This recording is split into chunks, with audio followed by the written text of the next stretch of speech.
hello, and welcome hopefully again to the edutaining episode of Create Simple Meals. So today we're going to do Philly cheesesteak sloppy joes. But before we get started, you know in the show we only have these 3 rules. You must have passion, you must have patience, and you must be willing to practice. While we're waiting to get this pan heated up, please hit that subscribe button if you're on YouTube. Hit that notification bell so you know that we're on. Sorry about that, folks. Please like and follow us on Facebook. Follow us on Instagram. Tap into us on TikTok. For this show and our previous shows, please visit us at createsimplemeals.com. Any correspondence, ideas, email me at askme@createsimplemeals.com. Hit that chat button. You can talk with me directly. And please share this with your friends and family alike. As always, folks, this show is brought to you by the Self-Employed Tax Guy, the first ever tax prep company built from the ground up for you and me, and Seth Lodge Planning for all your future travel needs. Please hit up Seth Lodge Planning. For your unique gift ideas, please hit up For You by Me Creative Designs. And for your custom t-shirts, hit up Petty Phrases. If you have something to say it with your chest. All right. Count it. I'm not. Check your thing. Hold on for a second, folks. I'm on YouTube.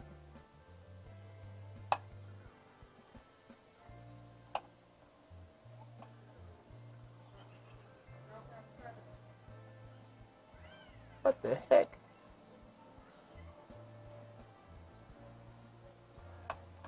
All right, hold on.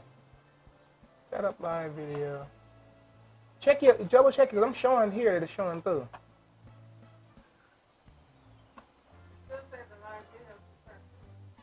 All right, well, it's on YouTube, so I'm gonna keep it going because it's definitely on YouTube. Sorry about that, folks. We was trying to see if the video was actually feeding through.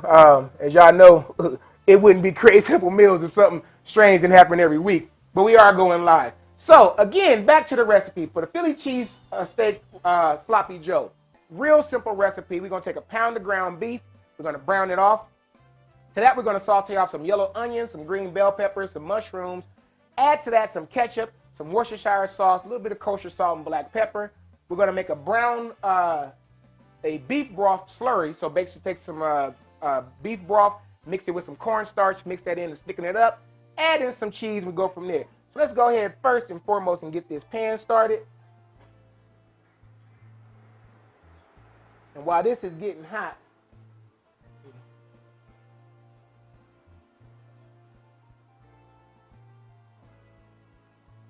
couple things. So, and I've said this before on previous shows, you know when you normally ground beef, you put it in there and you start scrambling it all together.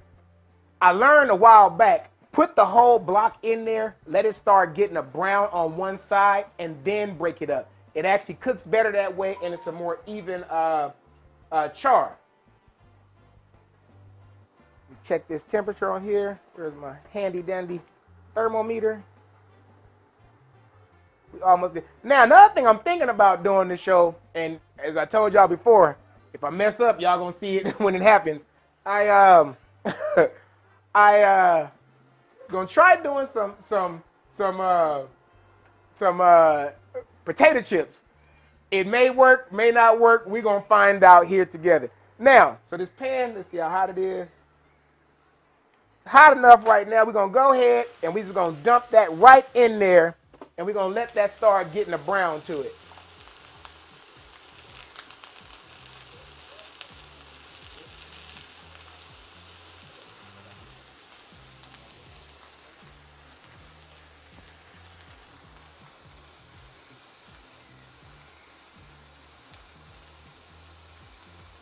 While I'm doing that, I'm checking some of these other settings.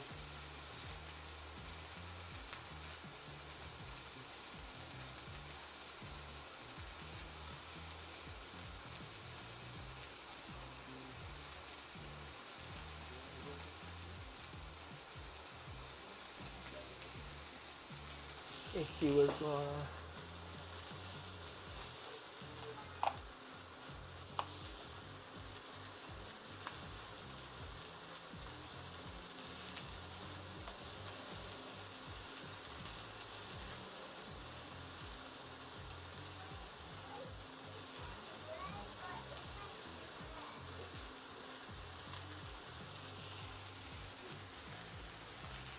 me a favor, check on your thing and see, because it's showing. Huh? Yeah, YouTube, I see it on there. All right, so now let's go ahead and flip that over, give y'all a closer shot in. So that's the char I was talking about. You do it all at one time, and it browns a whole lot more even. Now, the recipe may be kind of confusing. It says brown halfway. Basically, we don't want to cook this all the way because we don't want to dry it out, and we still have to saute the onions, the mushrooms, and the bell pepper. So in about 2 minutes, we're going to take this out, and then we're going to go ahead, set it to the side, and start doing the sauteing the vegetables, and then put it back in. If you're just now tuning in, today we are doing some Philly cheesesteak sloppy joes. Real quick ingredients here: ground beef, add a little butter, some yellow bell peppers. Green bell peppers, yellow onions, and mushrooms. We're gonna saute it out together and finish making our sauce from there. Coming through? Whiz. Whiz. Did you put whiz on yours? No. So the question was, do I put cheese whiz on it? Now, on a traditional Philly cheesesteak, yes, you would put cheese whiz on it. But by this being a sloppy joe, the cheese is actually inside of it. So that gooiness you get from a cheese whiz is going to be incorporated inside the sloppy joe itself. All right, let's go ahead and start breaking it up. So one of the very few times, folks, I actually got a studio audience member. He's going to pop in real quick. My good brother and friend, Meech here. He done got TV fresh and had his line up and everything.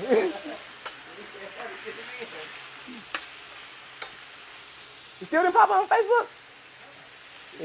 Yeah. Oh, thank you. You know, it's funny. People, they say our food smells good. One thing that don't never smell bad is barbecue. I don't give a crap how it tastes. You've never smelled bad barbecue, but I have tasted a lot of bad barbecue. So I'm hoping the smell of this food is as good as the taste of it's supposed to be. Did you season the meat? Not yet. So with this, you're going to put, and I know normally you season along the way, you're putting very little salt in this dish. And the reason is because we're using the beef broth and the cheese and everything else. Mushrooms has a level of salinity to them. So you're only using a half a teaspoon of salt in here. Give you guys a close-up into the pan.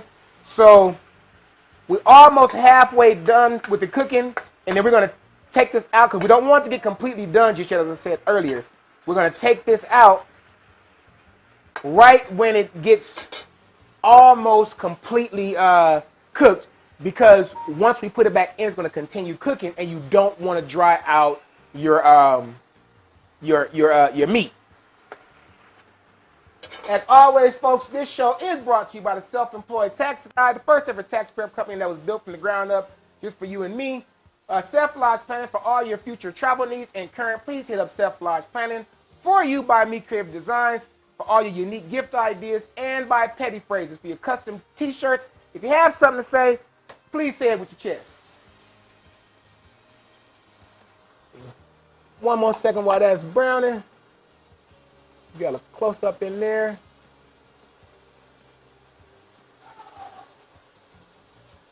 Yeah, it's streaming because I'm seeing it on here. You should be getting paid for that pot. You know, I used to, yeah. So I very rarely tell who I'm using because they don't pay me. All right, so now give y'all another close-up. You see, about right there is where you want it to be. And now we're going to go ahead and take this out the pan and set it to the side.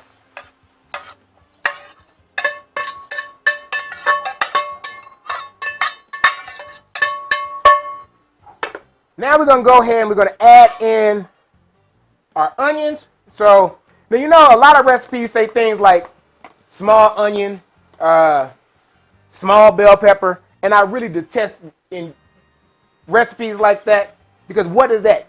But typically a rule of thumb is if the recipe says a small onion, you're looking at about a half a cup of chopped onions, and a small bell pepper is a quarter cup. So that's why on the recipe I put a half a cup and a quarter cup, because some of us really take their simple meals to a whole different level. And we don't chop up our own vegetables. We buy already chopped vegetables. So how you going to know what a small onion is? So I try to incorporate some of those things into my recipes, just like I don't put times on my recipes so that you don't sit there and be like, he told me it was going to take me 30 minutes and it's 45 minutes later and I'm still cooking. So while that's starting to sweat down, we're going to go ahead and add in these minced mushrooms. Now, it just occurred to me, and I'm going to tell y'all this now, for those of you that don't eat beef, for whatever reason, if you don't eat beef, you can do this exact same recipe with ground chicken or ground turkey. Hell, you could probably even do it with ground lamb. Same. Everything else will stay just the same. You would just be using a different meat. If you're going to use the ground chicken, what I would recommend, instead of using the beef broth, use chicken broth. But everything else, you can stick the same way. Let's get this turned all the way up. I want to check this. Okay, make sure that grease fire didn't drop down too low. So we are, as I said, going to try making some French fries. I've never, ever done homemade, not French fries, potato chips. I've never done homemade potato chips, so the recipe will not be placed into the video, but if it works, we're going to put it onto the website, and if it don't work, well, those of you that watch this show, you're going to realize it didn't work. Because once I put a show up, it stays up. Trying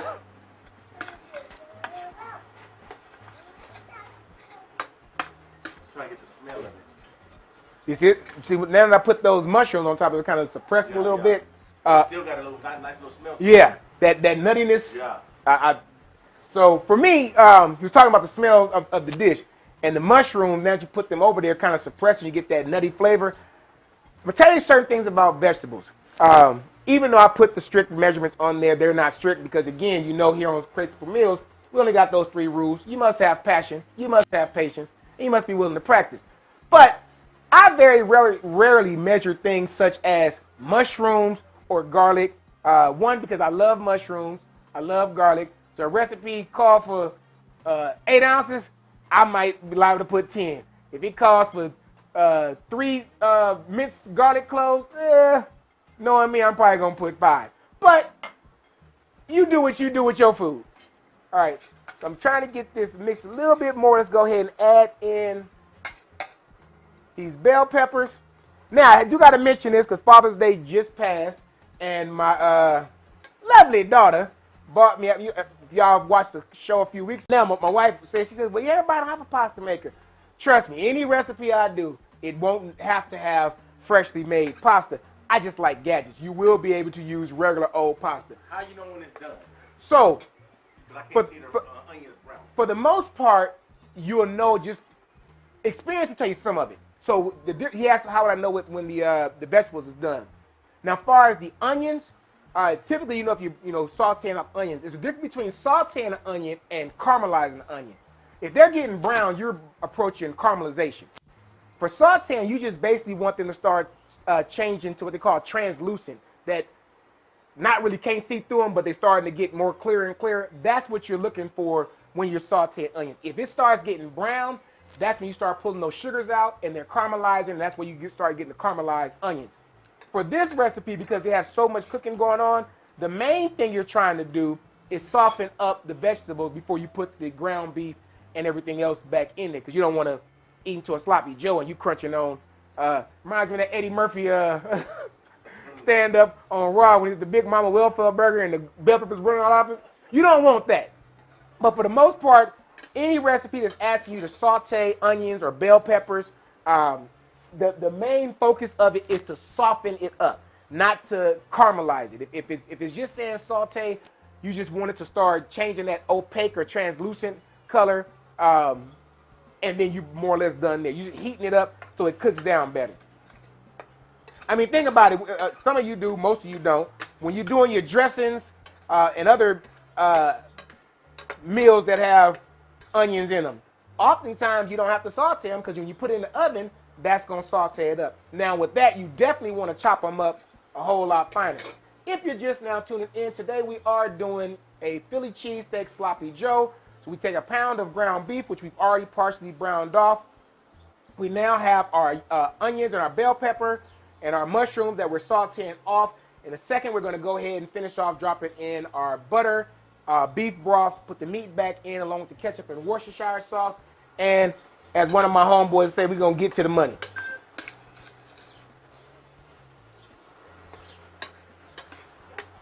I got to remember sometime when I'm live, you know, I still got a whole nother life, so got messages. I got to start turning my phone completely off when I go on live. All right, folks, so now that we got that done.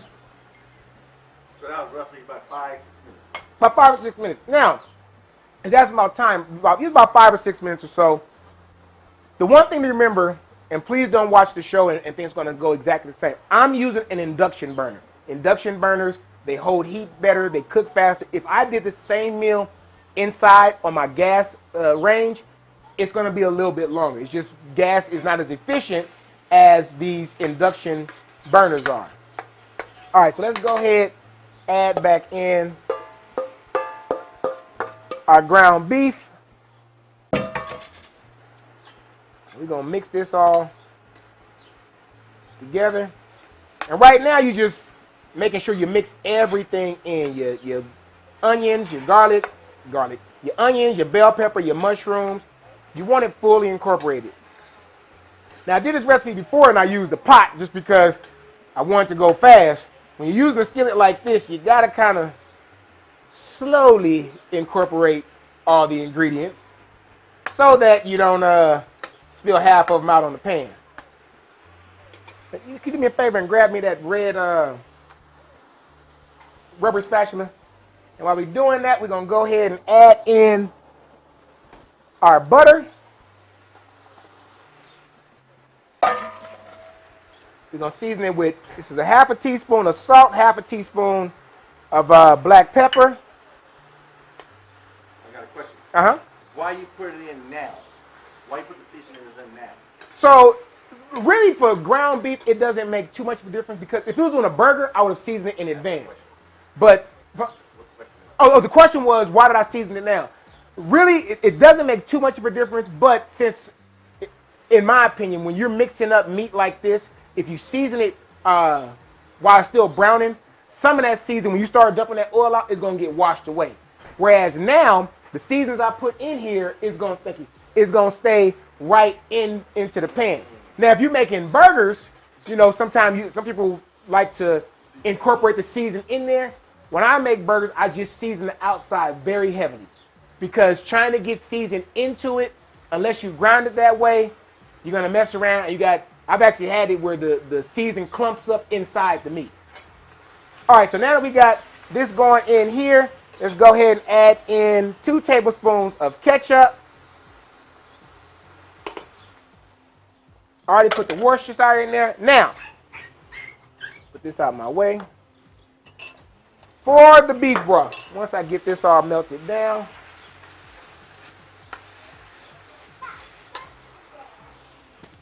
It looks good already. man, to get this all mixed in, for this beef broth, what you want to do, I know I got one on here. You're going to take your cornstarch, and you basically just making a slurry. Now, what the slurry does is going to thicken all this juices up. What's a slurry? A slurry is basically, he asked what a slurry is. A slurry is a mixture, is a thickener. So it's always made with water or some type of liquid. In this case, we're using a beef broth and cornstarch. And what it does, once it's mixed together, it will take all those juices and that oil and thicken it up. It's the same concept as when you're using a roux.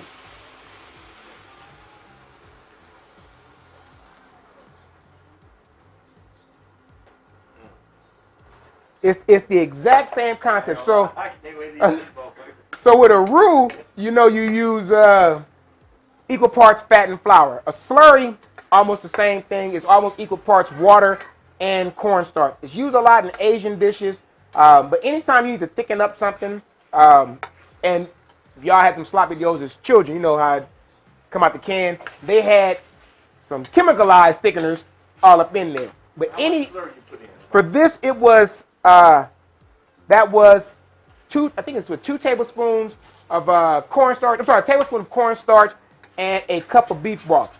Now, the more cornstarch you put in it, the thicker it's going to get, but the more you have to beat it to make sure it gets incorporated in, and also the longer you're going to have to cook it out, because just like with a flour roux, the goal is to cook out that powdery taste. So let's see if I can zoom in. You can see now how it's starting to get to that pan and stick to the bottom of it. That's what the cornstarch does. Now, while we're doing that, where's my temperature? Oh, I'm sorry. Oh, you're starting to like, that's Ashton saying she's starting to like mushrooms herself. Again, for whatever reason, we always get the comments on YouTube, but Facebook is always having issues. And today it seemed like Facebook didn't even start streaming, huh? Did you use a particular mushroom? So, no, for this one, I just use you have to use a particular mushroom. For this one, I just use the regular old mushroom that come in a package at the store in your vegetable section in the refrigeration. You can get fancy and put a shiitake or a portobello, but regular old white mushroom is sufficient for this meal. Again, this is a sloppy Joe, folks. You don't want to go too high end. I had to give a shout out to my Philadelphia Eagles. It was one of the reasons I'm doing this and one of the reasons I'm wearing my jersey.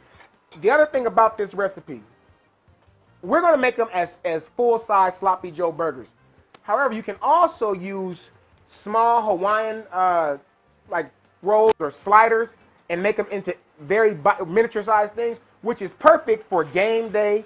Got a bunch of fellas over or some of the friends over and y'all want to have some real easy appetizers. You can make this up, put it into a slow cooker to keep it warm, and let folks serve their own individual sliders from there. Let me go ahead and grab this cheese.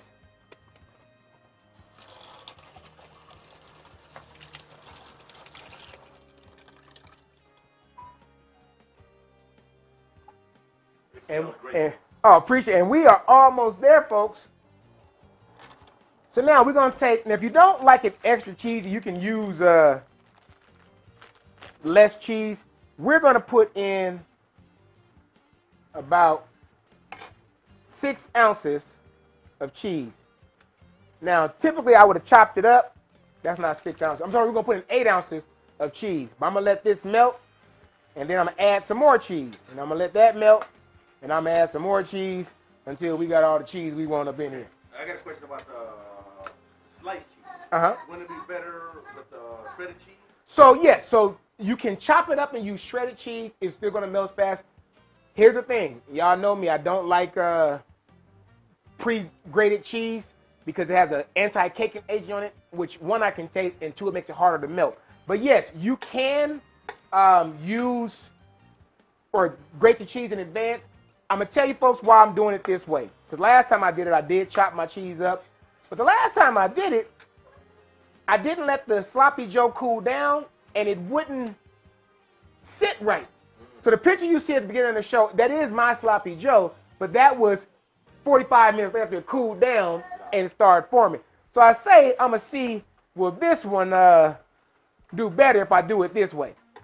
So basically, we experimenting. But yeah, typically you can take it and either chop it up or shred it if you wanted to. No, I ain't gonna. It looked like it's sticking a lot better. Yeah, and from the last episode I did on this, or last time I did this, it was extremely, extremely runny, and I wasn't pleased at the first take. We tried to pick it up and it started running out. It was still good, but just didn't set right. We're gonna turn. Actually, we can turn this heat off now. Because all we're going to keep doing is melting some cheese. And yeah, I'm going to put more in it. So earlier when you was asking about, when the question was asked about Cheez Whiz, which a typical Philly cheesesteak does have the Cheez Whiz on it, this is why you're not doing it. Because this melted provolone that we're putting in here is your Cheez Whiz. Again, folks, you know, here on Create Simple Meals, we only have those rules about passion, patience, and practice. One idea you could do, instead of using Worcestershire sauce, try putting steak sauce to, mix it up a little bit. I'm going to tell you, just looking for it, a shredded cheese wouldn't be so cheesy as that what you did. And absolutely, you're right. The last time, and like I said, I wouldn't be able to co-sign if I hadn't done it. But the last time I did this, that's exactly what happened. It did not get as cheesy. All right, folks. I'm going to try and talk up. If it gets a little bit louder, I'm going to try. We're going to let this set for a minute. And I'm going to go ahead and try to do these potato chips. Now, I'm going to tell you what I did. And if it works right, we're going to go ahead and post the recipe. So I bought some Idaho russet potatoes, washed them up, kept the skin on them. And then with my handy dandy food processor that my daughter brought me, I cut them into circles. If you don't have a food processor, just cut them into very thin, even circles. You then have to wash them and soak them in ice water for at least 30 minutes.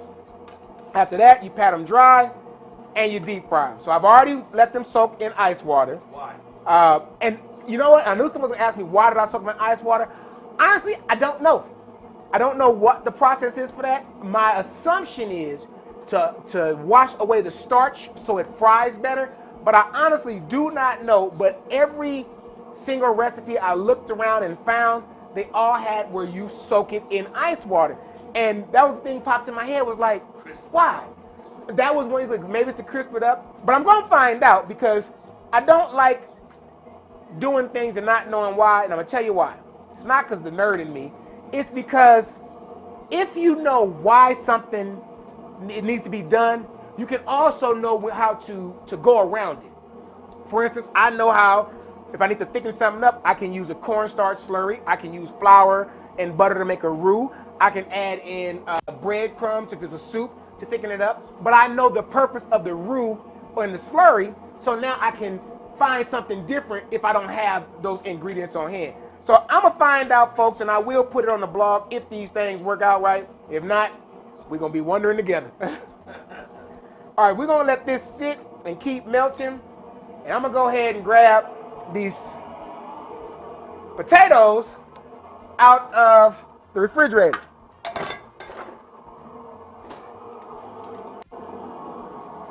Just that roux itself brings out that.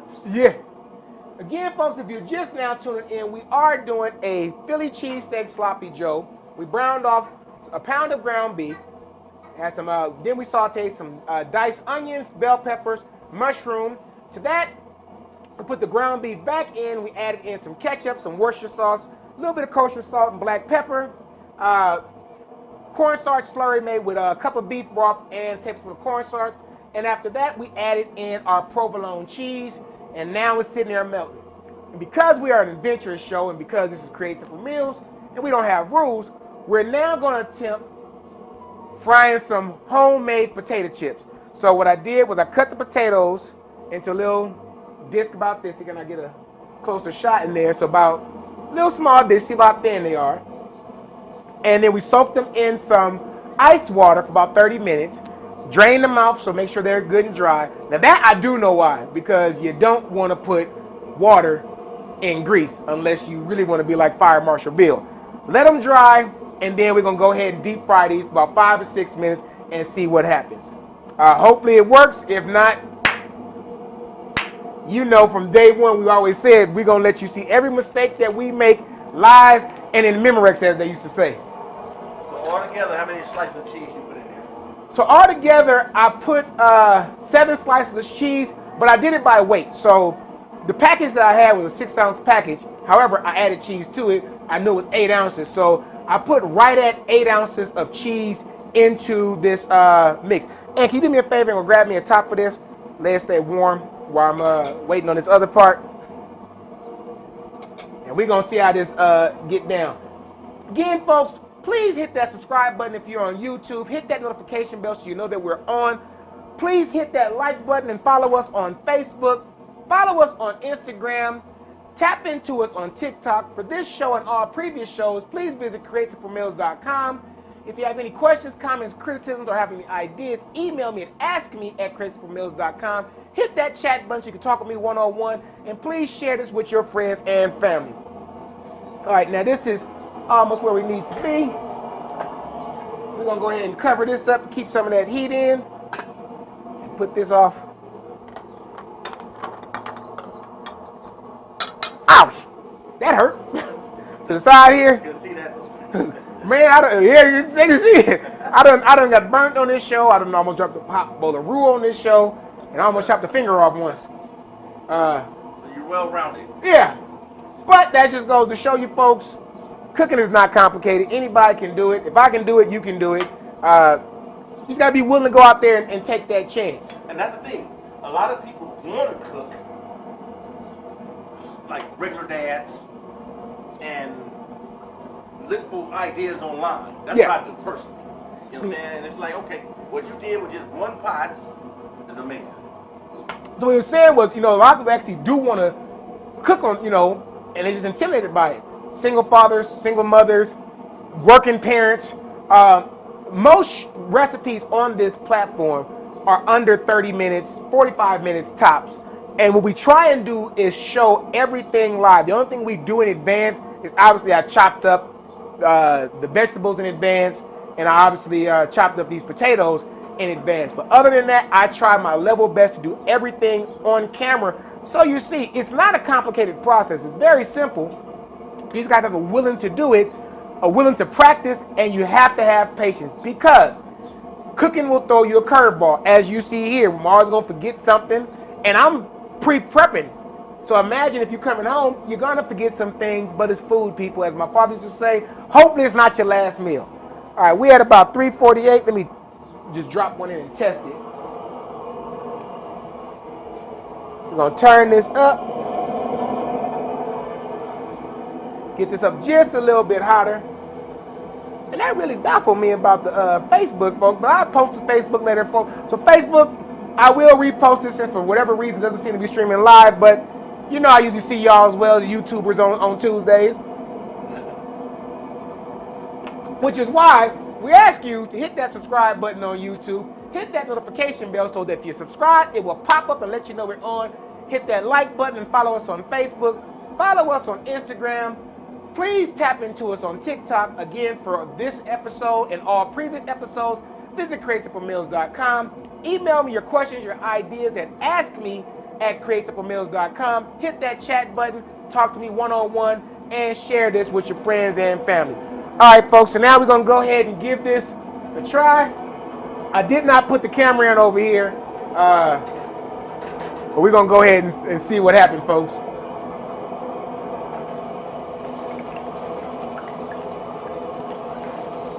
McDonald's fryers, huh? Yeah.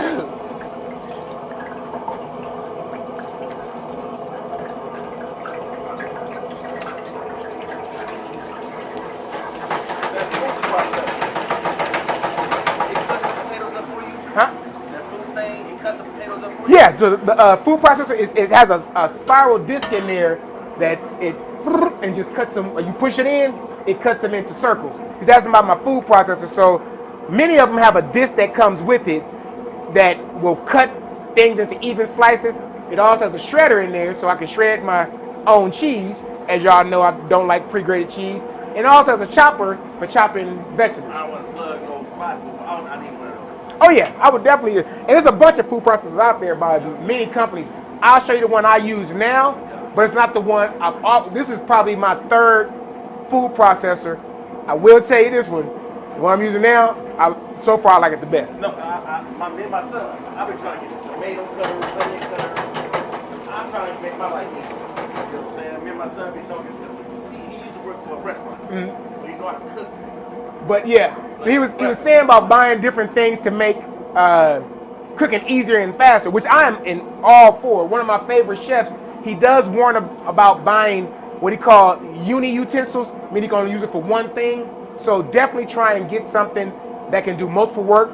For instance, my pasta maker can also be used as a juicer, even though I have a juicer too. But it can do double duty because if you get something that only does one thing, you're probably only going to use it 10 times in your whole life. Exactly. And it's like a waste of money. Which every man wastes money on food shit. I think every person who buys food stuff ends up wasting money. I can tell you folks, the stuff I hear y'all know I use because y'all see it every week.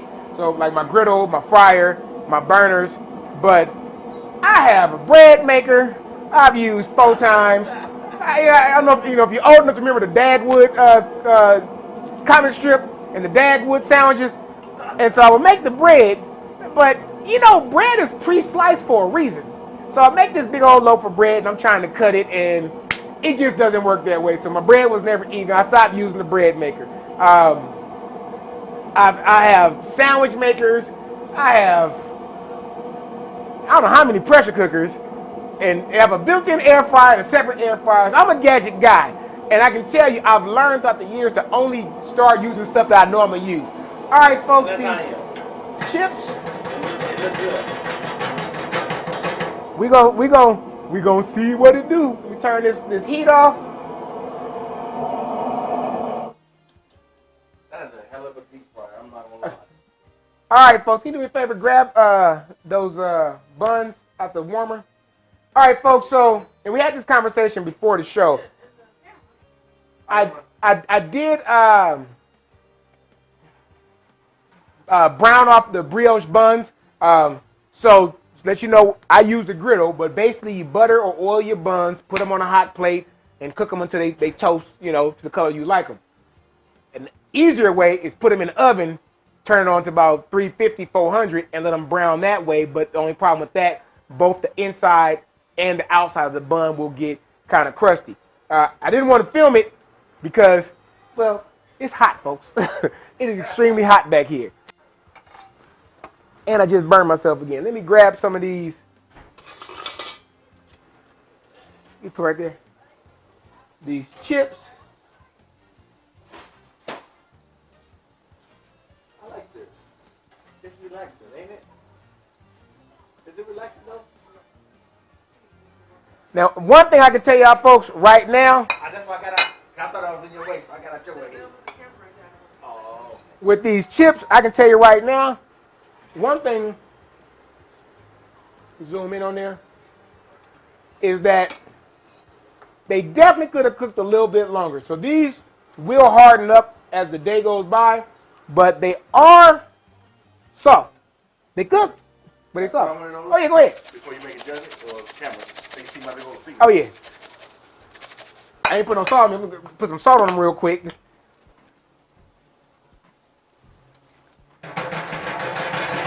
Black folks like them. Yeah. That's just personal opinion. Yeah, I mean, so They could be a little harder, but I think black folks like them like that. so these are more like a cross between a French fry and a chip. So it's a cry. If that's a word. You understand something? Exactly. All right, so let's go ahead. We're gonna add in our bun. Oh Lord. I had warmed that back up. I guess I warmed it too much. Again, that's why I tell you about these induction burners. We're going to have to hope this cools down if I can don't. The exact same thing happened last time. We're going to let this form up a little bit.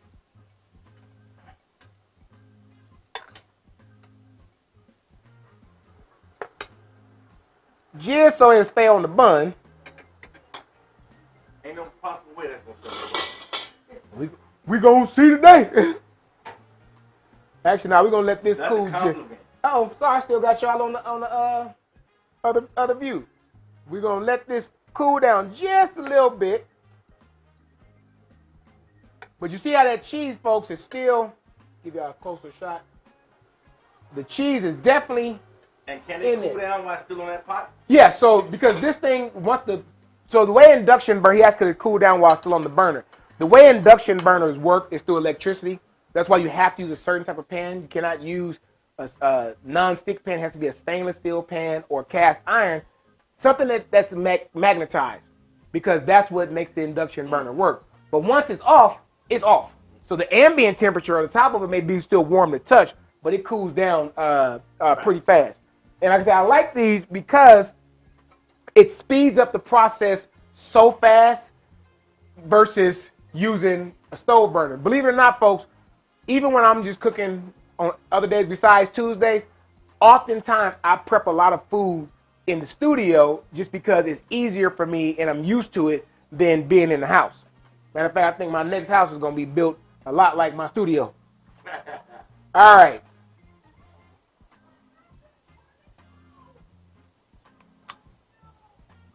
We're gonna go ahead. And actually, once we're doing this, we might as well get true confessions while we're on here. So we're gonna have Meech come on back here too. And we're gonna let him have that one. Let me grab me a bun.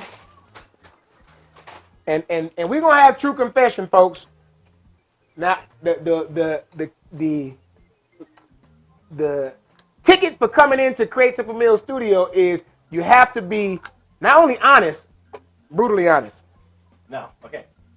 The fries, like you said, fries or chips, they can both play. Yeah. We're gonna call them a fry. Yeah. Or a cry. A cry. Black folks like mustard. Uh-huh. I personally do. Mm-hmm. And I came over here for a free meal. So if it's good, I'm gonna let y'all know.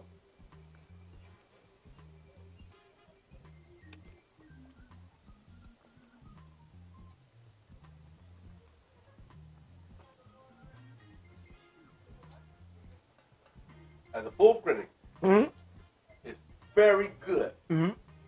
I personally believe it needs a little more salt, but taste, texture, fire. Taste and texture. That's it. Now, as far as the salt, folks, again, and I cook for the masses. What you would do with this, because we put a half a teaspoon of salt in it. I would increase it by maybe a quarter teaspoon. A full teaspoon might. I'm trying to see if I can show y'all what a full teaspoon look like. But it's not the spoons you use to eat with. A full teaspoon is about as wide as a nickel and about that deep. So that's a lot of salt if you think about it.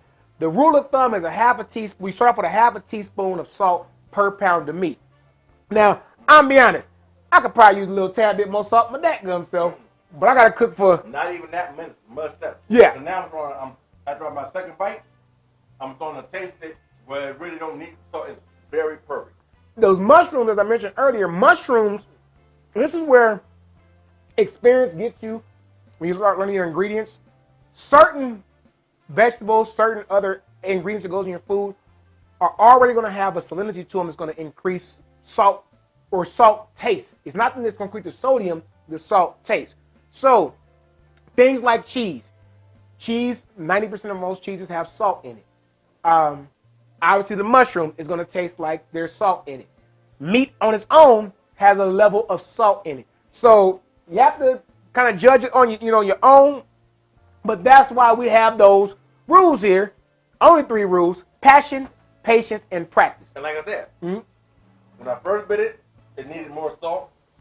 As I'm eating more into it, you can taste it. I don't know if it's a mind thing because now speaking on salt, I can taste it where it's perfect. Well, some of it is mine, and some of it is actually, as you start to cool down, it starts to melt. Y'all know how you always say food always tastes better the next day. It's a reason for that. It's the same reason why when you cook meat, you don't cut it right away because it has to more or less rest and get back into where it's supposed to be. Same thing with food. If you can't eat it straight out the pot because it's still hot and you saw this thing was bubbling again, the same way the meat has to balance out, when you bubbling stuff, those ingredients get to shifting around. And I think that's what it was. When I first bit the first one, it was real hot. So I was just tasting around and trying to, without burning myself. Temperature now, the second will. and third one, I can start tasting everything that's blended. Here's the thing: temperature does affect taste. The way the tongue is divided, the 3 different parts. You have the bitter, the salt, the sweet. If it's too hot, there's certain things you ain't gonna taste. Now, if you eat hot food, that's why if you eat hot food, eat a hot piece of pie. It's not gonna taste too sweet to you. All you're gonna feel is hot food burning your tongue.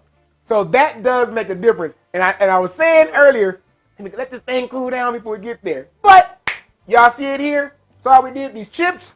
Again, I'm gonna play with it again, and I'm gonna see can I get it chip-like.